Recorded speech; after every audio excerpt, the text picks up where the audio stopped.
So I decided to go back to steel strings on my Ibanez Talman. Not for any great reason. I was really liking the nylon strings, but I did kind of miss the sound of steel strings. But I did like the very, very soft touch of the nylon strings. And it turns out there's a compromise. I think I've heard of these before, but it took a viewer to actually remind me that they existed. Silk and steel strings. They're a lower tension variant of a steel string, and they do what they say. They are much softer playing, it's a lower tension string, and they just seem to feel really nice. The gauge sizes pretty much are similar to a standard steel string. And in terms of sound, I really don't notice on the Talman any real decrease in quality of the sound. And so I'm actually kind of shocked by just what a great one-to-one replacement these strings are. Now, I've been playing this guitar mostly acoustic without using the electronics. I'm going to test out the electronics at some point and see how they work with it. But really, as a vibration type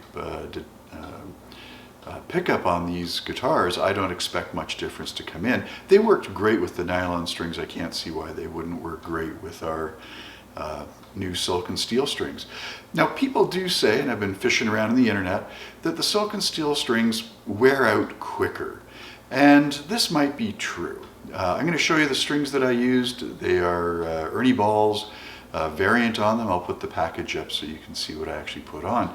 But you know, right now I'm not so worried about how quickly the strings degrade as much as I am the feel and the playability of the strings. One thing I will say is, like anything that has kind of more value to it, they cost a little more. About twice the price of regular guitar strings, and if they wear out quicker, just say they last half as long, then you might be putting out 4 times the money for them.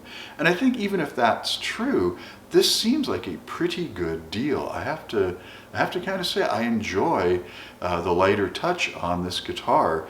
It seems to make the guitar much more playable, much more usable. I find myself reaching for it more often now when I want to do a little practice or I want to work on something in particular. And I definitely haul this around more. So it's leaving the house with me. So these are pretty nice strings, and it's a nice addition to this particular guitar. If you get a chance, you might want to try them. People propose these strings for parlor guitars or vintage guitars where you want to reduce the stress on the body of the guitar, maybe against the bridge, maybe it's pulling up or lifting. So you might like to have a little less tension, get a little more life out of the guitar before you have to have something fixed. This might all be true. My Talman's pretty much new, less than a year old, and I'm not really too concerned about it. And it is a little lighter duty guitar in the sense that it's a thinner body.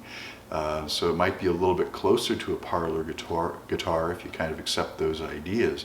But what I can say for sure is the guitar plays wonderfully with these strings. If you work with the silk and steel strings, if you find them good, bad, or indifferent, I'd love to collect some comments on it. So please put a comment on if these are the kind of strings that you've been using. I would really like to find out if these will be worth putting onto another guitar.